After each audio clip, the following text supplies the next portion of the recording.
Hotel booking देखने में कितना सिंपल लगता है ना। ऐप खोलो, प्राइस और रेटिंग के हिसाब से सॉर्ट करो, बस हो गया। लेकिन ज़्यादातर लोग गलती यहीं पे कर देते हैं। होटल का डिसीजन सिर्फ प्राइस या रेटिंग से नहीं होता है। एरिया, उस एरिया के कनेक्टिविटी और आपका डेली प्लान, ये सारी चीज़ें उससे ज़्यादा इंपॉर्टेंट होती हैं। आज मैं बताने वाला हूँ कि कौन कौन से स्टेप्स मैं फॉलो करता हूँ अपनी किसी भी ट्रिप पे होटल बुक करने के लिए। एक भी स्टेप मिस मत कीजिएगा, क्योंकि हर स्टेप है बराबर इंपॉर्टेंट। स्टेप नंबर 1 है बजट डिसाइड करना। कोई भी ऐप खोलने से पहले सबसे पहले आप बजट डिसाइड कर लीजिए कि आपको बजट रूम चाहिए, मिड रेंज चाहिए या फिर लग्जरी चाहिए। फॉर एग्जांपल, आप किसी साइट सीइंग हैवी ट्रिप पे जा रहे हैं, आप 10 से 12 घंटे होटल रूम से बाहर रहने वाले हैं, तो बजट एकोमोडेशंस आपके लिए वर्क करेंगे। बेसिक सा रूम होना चाहिए, उस चीज़ को ध्यान में रखिए। अगर आप किसी रिजॉर्ट सेंट्रिक डेस्टिनेशन पे जा रहे हैं जहाँ आपका एक्सपीरियंस ही रिजॉर्ट के ऊपर डिपेंड करने वाला है, तो आप उस केस में अपने बजट को उस हिसाब से मॉडिफाई या एडजस्ट करते हैं। तो आपके ट्रिप टाइप पे डिपेंड करेगा कि आप किस तरह का बजट सेलेक्ट करते हैं। बॉटम लाइन ये है कि जो आपके एक्सपेक्टेशंस हैं आपके बजट से मैच करने चाहिए, इसलिए बजट डिसाइड करना बहुत इंपॉर्टेंट है किसी भी बुकिंग ऐप को खोलने से पहले। नेक्स्ट स्टेप है destination and location strategy formulate करना। बहुत सारे लोग यहीं पे गड़बड़ कर जाते हैं। लोकेशन का मतलब सेंट्रल होना जरूरी नहीं है। लोकेशन का मतलब ये कि डेली आपके ट्रैवलिंग में फ्रिक्शन कम से कम हो। इसको मैं 3 अलग-अलग एग्जांपल से एक्सप्लेन करूँगा। फर्स्ट एग्जांपल है सिटी का। सपोज़ एग्जांपल लीजिए बैंकॉक का या पेरिस का या सिंगापुर का। अगर सेंटर में आपको आपके बजट के हिसाब से होटल मिल रहा है, वेल एंड गुड। अगर नहीं मिल रहा है, तो आप ऐसे प्लान कीजिए अपने लोकेशन को कि मेट्रो स्टेशंस या पब्लिक ट्रांसपोर्ट्स के आस-पास आप रुकें, जिससे आपकी वॉकिंग कम से कम हो और पब्लिक ट्रांसपोर्ट यूज़ करके आप सिटी सेंटर में पहुँच सकें, जिससे आपका ट्रांसपोर्टेशन का जो हैसल है सिटी के अंदर वो कम से कम रहे। बैंकॉक वैसे काफ़ी अफोर्डेबल है, सिटी सेंटर में भी काफ़ी अच्छे होटल डिसेंट प्राइसेस में मिल जाते हैं, लेकिन सिंगापुर में, पेरिस में, लंदन जैसे शहर में सिटी सेंटर्स में होटल्स काफ़ी महंगे होते हैं। इसलिए आप सिटी से बाहर आउटस्कर्ट्स में रह सकते हैं और ऐसी मेट्रो लाइन के आसपास रहिए जो उस आउटस्कर्ट से डायरेक्टली बिना चेंज किए आपको सिटी सेंटर में पहुंचा सके। ये टिप है महंगे शहरों के केस में, जैसे हांगकांग, पेरिस, लंदन या सिंगापुर। तो आप सिटी सेंटर अवॉइड करके बाहर की जगह पे भी डिसाइड कर सकते हैं अपने बजट के हिसाब से।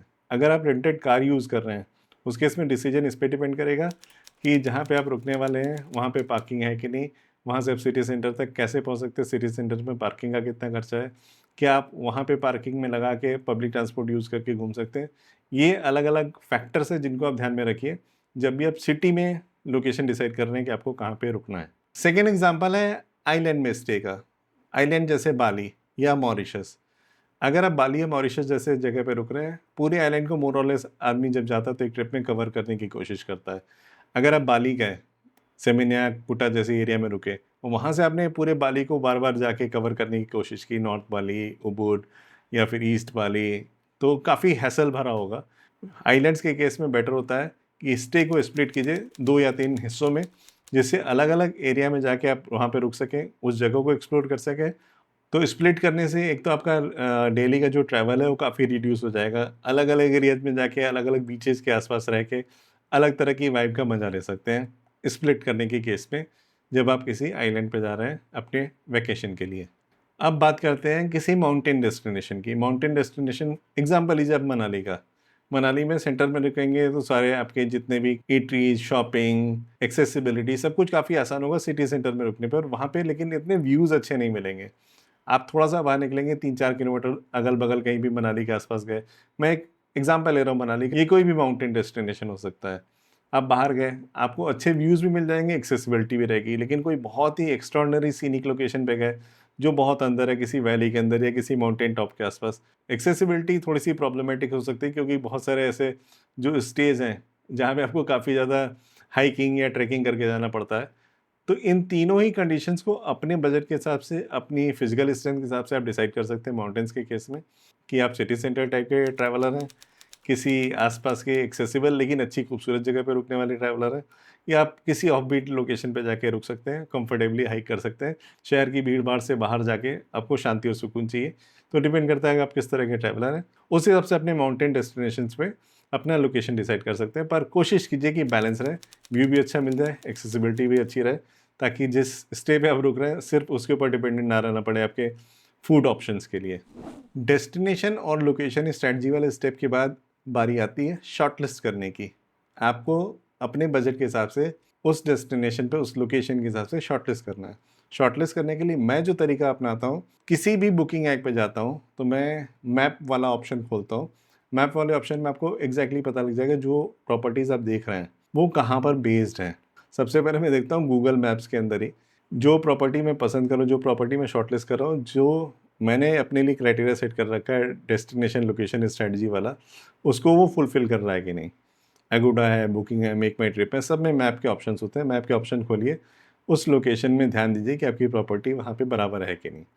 उसके बाद तरीका क्या है, अगर आप अगोडा पे या बुकिंग पे 8+ रेटिंग वाले होटल्स या एकोमोडेशन को सेलेक्ट कीजिए।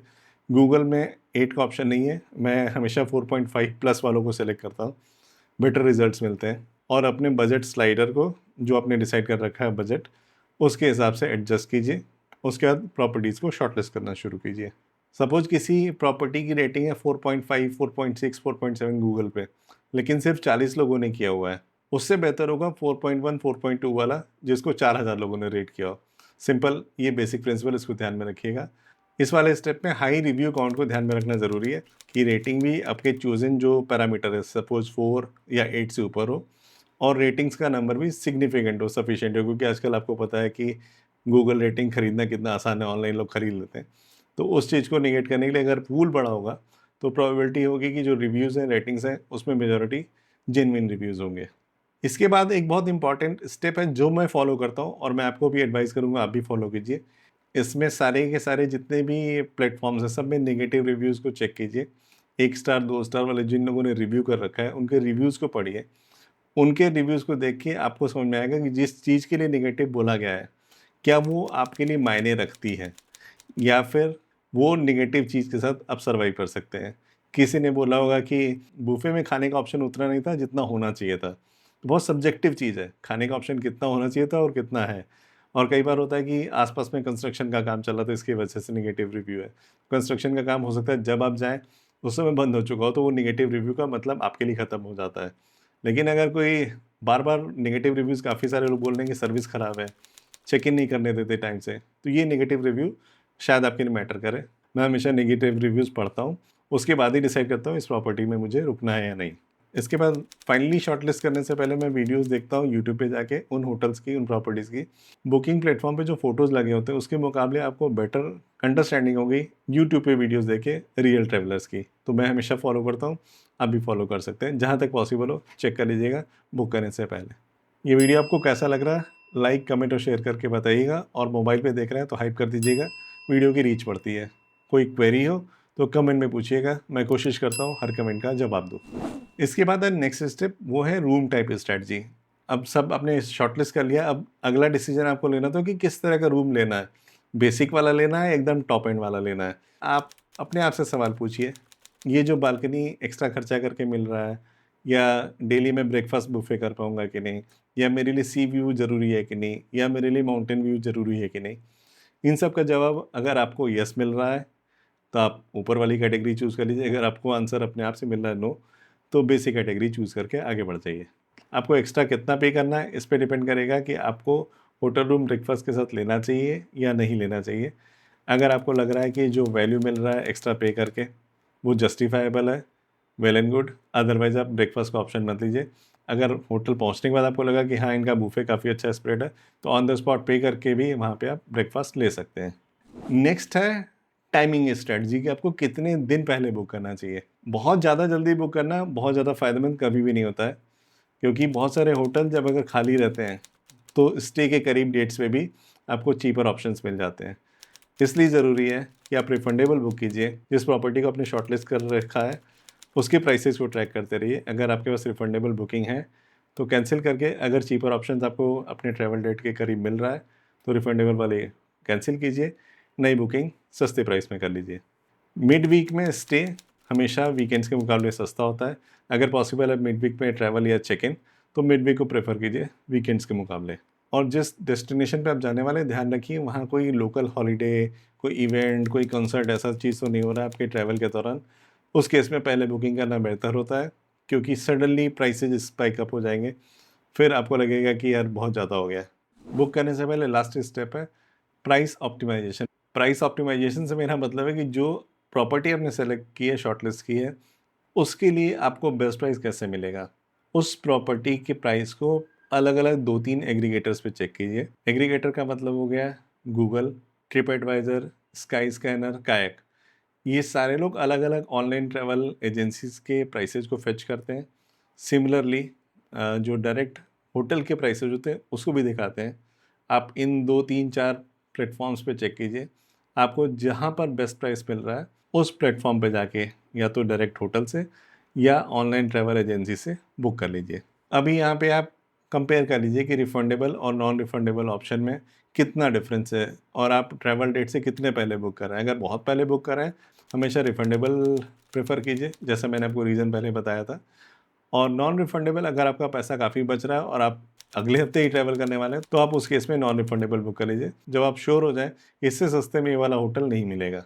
और एग्रीगेटर कोई भी प्राइस शो करे, चीपेस्ट प्राइस आपको जिस भी ओटीए पे मिल रहा है उसको एक बार कंपेयर कर लीजिएगा होटल की डायरेक्ट वेबसाइट पे जाके।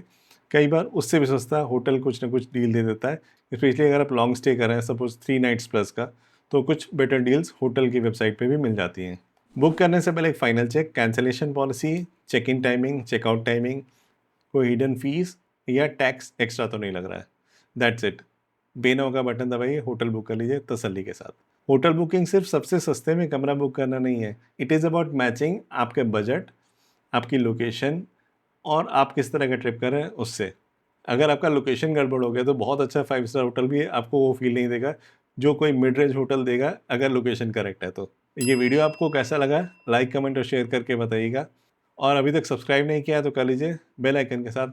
मैं अगले हफ्ते मिलूंगा आपसे फिर कुछ नया ट्रैवल कंटेंट लेके। जब तक मिलूँ तब तक अपना ख्याल रखिए, खुश रहिए, मुस्कुराते रहिए, स्वस्थ रहिए। Bye bye and take care.